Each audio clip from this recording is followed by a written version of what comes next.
তুমি যদি আমার সোশ্যাল মিডিয়ায় মন্তব্যগুলো দেখো তাহলে তুমি দেখতে পাবে যে প্রথমে যখন আহ, অভিজিৎ গাঙ্গুলি সিদ্ধান্ত নিলেন যে উনি পদ ছেড়ে দিচ্ছেন, তখন আমি একটা প্রশ্ন তুলেছিলাম, কাজটা কি ভালো হলো?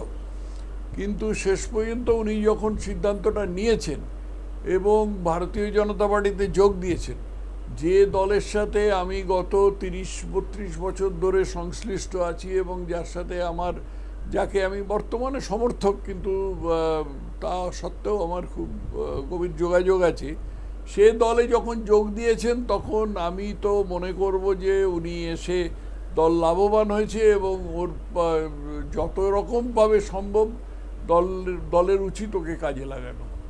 এই যে কুণাল ঘোষ তাকে শোকজ করা হলো প্রথমে তৃণমূলের পক্ষ থেকে, এবং এরপরই হঠাৎ এবং কুণাল ঘোষ দেখা গেল যে তিনি তার এক্স হ্যান্ডেলে সুদীপ বন্দ্যোপাধ্যায় সম্বন্ধে নানাবিধ বিষয় লিখেছে, সব সুদীপ বন্দ্যোপাধ্যায়ের বিরুদ্ধাচরণ করে।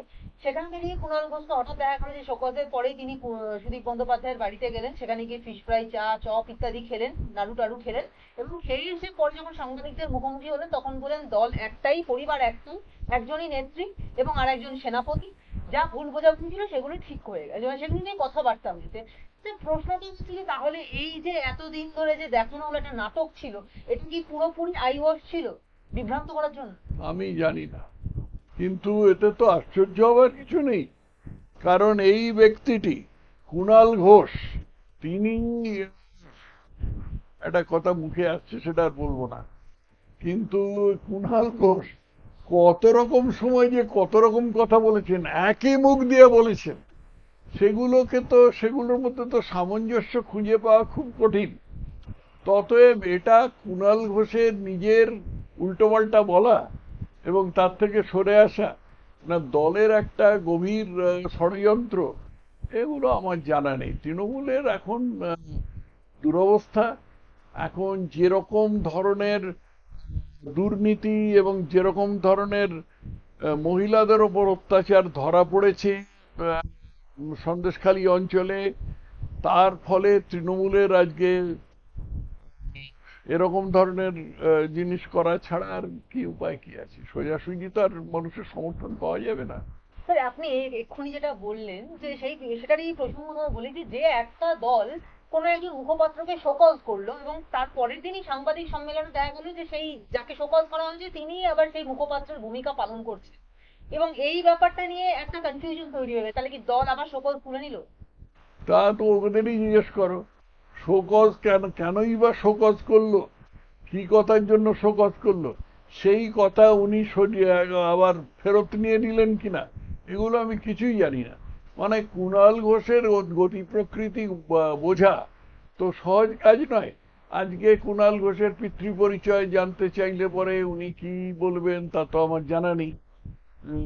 আজকে যা বলবেন কালকে ঠিক তাই বলবেন কিনা তাও আমার জানা নেই। অতএব এই প্রশ্ন আমাকে করে কি লাভ?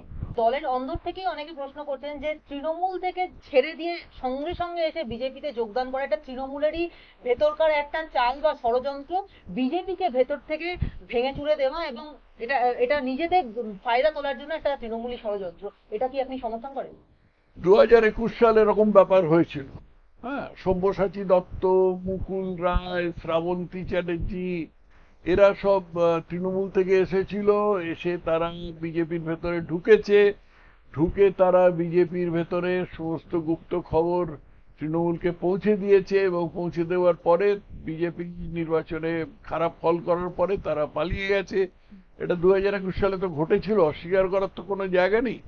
অতএব সে জিনিসটা দ্বিতীয়বার হতে পারে না এমন বলা যাচ্ছে না। কিন্তু একে, এই ভদ্রলোককে, তাপস রায়কে আমি ব্যক্তিগতভাবে চিনি। তাপস রায় আমার মনে হয় এটা নাও করে থাকতে পারে।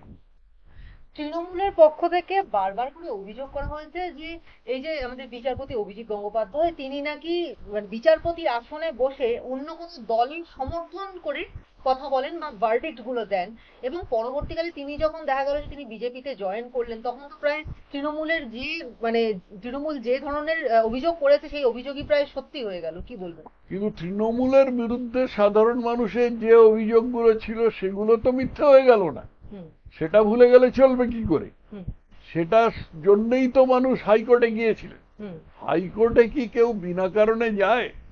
হাইকোর্ট একটা অসম্ভব টাকা খরচের জায়গা, একটা কঠিন জায়গা, সেখানে বছরের পর বছর লেগে থাকতে এই সমস্ত জিনিস, এগুলো কজন পারে?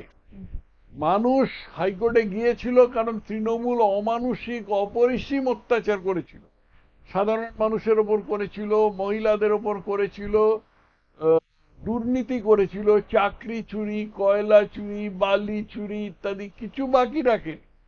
এইসব কারণেই মানুষ গিয়েছিল। তো হাইকোর্টের তো কাজ হচ্ছে দুদলকে একসাথে মিলিয়ে দেওয়া নয়।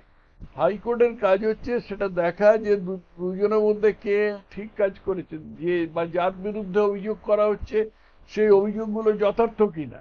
তো এটা সাধারণভাবে যে কোনো মানুষই বলবেন যে অভিযোগগুলো যথার্থ, তো সেটা বলেছেন, তার মধ্যে দোষের কি আছে?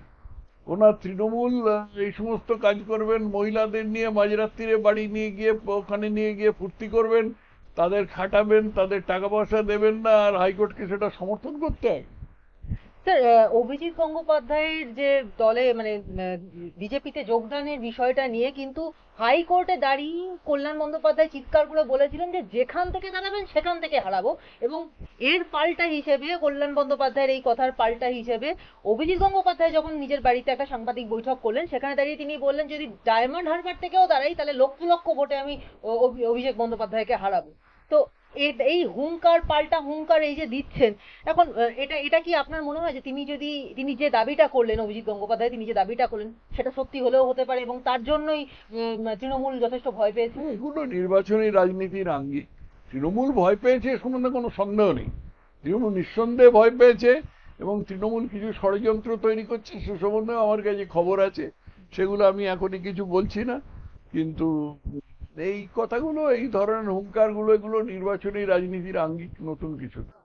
রাজ্য সরকার খুব ভয় পাচ্ছে যে শাহজাহান যদি সিবিআই হাতে চলে যায় তাহলে বড় কোনো দুর্ঘটনা ঘটে যাবে। অবশ্যই ভয় পাচ্ছে, তা নাহলে করবে কেন? সিবিআই ভবানী ভবনে গিয়েছিল যে ওকে নিজের হেফাজতে নেবার জন্য, এবং তাতে সিআইডি তার উত্তরে যে যুক্তিটা দিয়েছিল, এই যুক্তিটা তো, এটা তো কন্টেম্প্ট।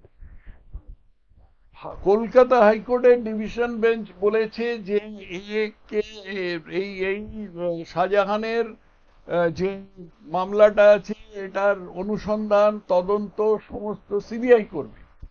সেটার বিরুদ্ধে এরা সুপ্রিম কোর্টে গিয়েছেন, কোটি কোটি জনসাধারণের টাকা খরচ করেছেন, কোনো সুরাহা হয়নি। সুপ্রিম কোর্ট তো স্টে অর্ডার দেয়নি। তো সুপ্রিম কোর্টে আমি একটা দরখাস্ত করেছি বলে আমি হাইকোর্টের যে এই আছে অর্ডারটা আছে সেটাকে অমান্য করতে পারি? তো কন্টেম্প্ট করেছেন, এর জন্য তো জেলে যেতে হতে পারে। যারা এই যে যে হাইকোর্টের যে নির্দেশটা অমান্য করেছেন তার জন্য তাদের জেলে যেতে হতে পারে।